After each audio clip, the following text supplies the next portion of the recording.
Exagère encore. Seigneur, exagère encore. Exagère encore dans Siloé. Exagère encore dans Siloé. Exagère encore dans ma vie. Exagère encore dans ma vie. Exagère en 2023. Exagère en 2023. Amen. Maintenant, il faut exagération et tatiza. Maintenant, maman Ruth. Maman Ruth, cette zonza vient témoigner ça maman Mayandi. Il a prophétie Basta avant une Koumaïn de l'OTA, après elle me vivre aussi prophétie. Mais je ne veux pas arrêter de te surprendre. Actuellement, Dieu, quand il est en train de donner une bénédiction, il donne une seconde. Amen. Hier, il a donné un diplôme retardé et il a ajouté un boulot. Aujourd'hui, il a parlé de sa mère, mais aujourd'hui, non. Acclame.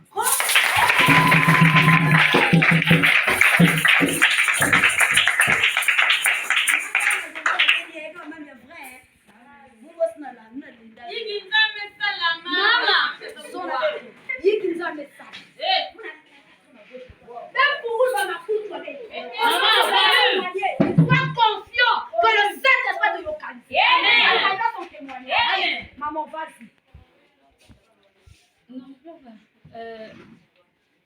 C'est quelque chose qui s'est passé ce matin. Maman, c'est quelque chose qui s'est passé ce matin. De mon enfance, je souffrais d'une maladie ovarienne. Je souffrais de l'appendicite et du kyste ovarien.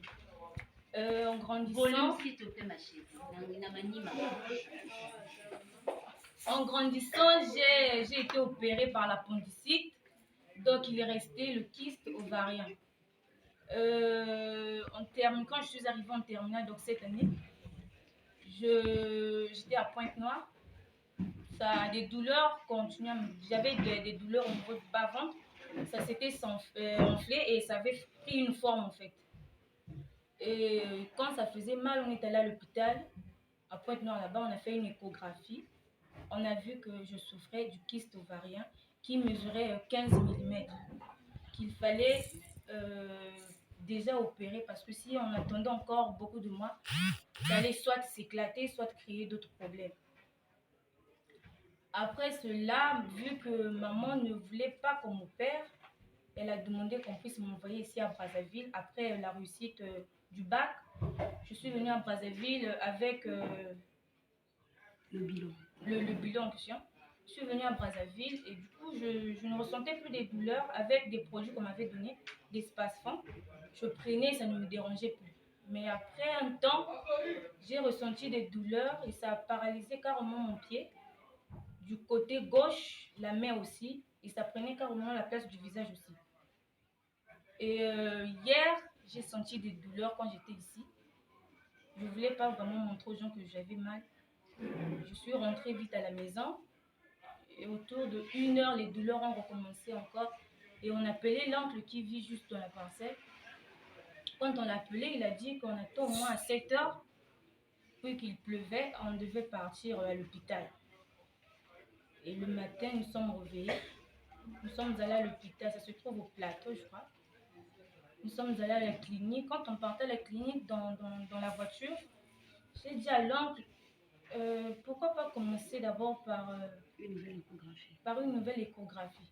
L'oncle m'a dit non, déjà si à Pointe-Noire on a dit que tu souffres du kyste, ce sont des grands médecins qui ont fait ça, ça veut dire que c'est ça.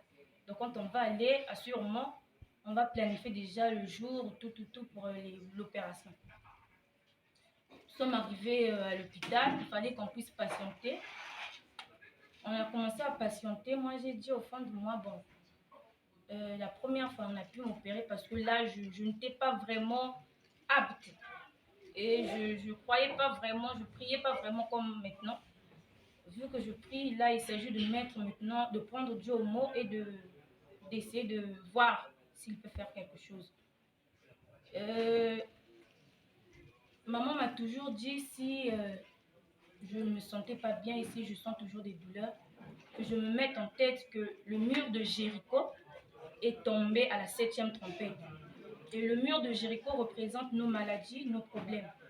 Alors moi aussi, j'ai commencé à me dire des choses comme ça. J'ai dit, bon, le docteur, quand il va m'appeler, j'aimerais qu'il m'appelle 7 fois. Au moins la 7e fois, je vais me lever pour aller dans son bureau. S'il m'appelle la première fois, je n'irai pas. Le docteur m'a appelé la première fois. J'ai fait, c'est comme si ce n'était pas moi. Il a appelé autour de 5 fois. Mon oncle a dit, oh, mais c'est toi qu'on appelle, lève-toi, tu vas partir. Il dit, non, s'il n'appelle pas pour la 7e fois, je ne vais pas me lever pour partir. Mon oncle a dit, ah, lève-toi. Je me suis levée. Et en marchant dans le couloir, il a appelé pour la 6e fois. J'ai pas aussi répondu. Au moment que j'ouvre la porte, il a appelé pour la 7e fois. Quand j'ouvre la porte, quand il a appelé mon nom, j'ai senti, c'est comme s'il y avait quelque chose sous mon ventre qui sortait carrément au milieu de mes pieds. Et je me suis retournée, je me suis arrêtée, l'oncle est rentré. J'ai dit à l'oncle, je me sens un peu soulagée. Il dit, non, on arrive d'abord, le docteur doit t'examiner. Nous sommes rentrés dans la salle, je me suis assise. Les douleurs que je ressentais, je ne ressentais plus ça. Je me suis assise. Vu que le matin, je ne pouvais pas bouger la main comme ça, le pied aussi, j'étais en train de boiter. Je me suis levée, j'ai commencé à bouger le pied. J'ai dit, ah, mais quand je bouge le pied, je sens que je n'ai rien. Mon oncle m'a dit, ah, c'est seulement peut-être parce que tu as fait des marches. Voilà pourquoi ça ne te dérange plus. Et le docteur m'a demandé d'expliquer qu'est-ce qui n'allait pas. J'ai expliqué au docteur, il m'a dit, en expliquant, je suis sûre que c'est le kyste ovarien qui te dérange. Il m'a dit, attends, je vais te faire l'échographie. Mais avant de faire l'échographie, je me suis levée. Il m'a demandé de faire rentrer mon ventre. J'ai fait rentrer mon ventre. Il a bel et bien vu le kyste, vu que ça se faisait voir. Il a vu, il a aussi appuyé, il a senti un ganglion au niveau du ventre. Il a dit que c'est ça. Pour la confirmation, il fallait qu'il fasse une échographie. Je suis montée sur le lit et il m'a mis le produit pour l'échographie. Quand il a commencé à balancer la machine, il a carrément vu l'appendicite, le kyste. Il a dit à mon oncle, je crois bien que c'est ça. Et moi là, je commençais déjà à pleurer. J'ai dit, donc finalement, ça n'a pas marché ce que j'étais en train d'espérer en fait. Et le deuxième fois, parce qu'il voulait scanner en fait l'échographie. Quand il a encore essayé la deuxième fois, il a fait la deuxième fois, il a commencé à bouder. Il a dit, ah mais ça se trouve. La 3e fois, la 4e fois, la 5e fois quand il a fait, il m'a dit, petite, lève-toi d'abord. Je me suis levée. Il m'a dit, fais rentrer encore le ventre. J'ai fait rentrer le ventre et ça n'apparaissait plus. Il a touché, il ne ressentait plus rien. Il a dit, mais où est passé ce ganglion que j'ai à peine touché? Moi, je lui ai dit, je ne sais pas. Il m'a dit, tu as mal? J'ai dit, je n'ai plus mal. Il m'a dit, remonte encore sous le lit. Et quand j'ai fait la 6e fois l'échographie, il remarque qu'il n'y avait rien. Alors, il a prié, il a dit, petite, est-ce que tu crois au miracle? Je lui ai dit, oui. Il m'a dit, ça c'est un miracle de Dieu parce que moi aussi je suis croyant. Quand je fais ce genre de choses, ce n'est que Dieu qui peut faire ce genre de choses. Et je me suis levée, il m'a dit, je veux envoyer la vidéo de l'échographie chez ton oncle. Comme ça, vous irez au moins témoigner à l'église que Dieu t'a sauvé de la mort. Voilà pourquoi je suis venue témoigner. C'est ce qui s'est passé seulement aujourd'hui en fait. Je n'allais pas venir même aux répétitions, mais j'étais obligée de venir aux répétitions parce que je marche bien. Et je crois que je ne suis plus malade. Amen.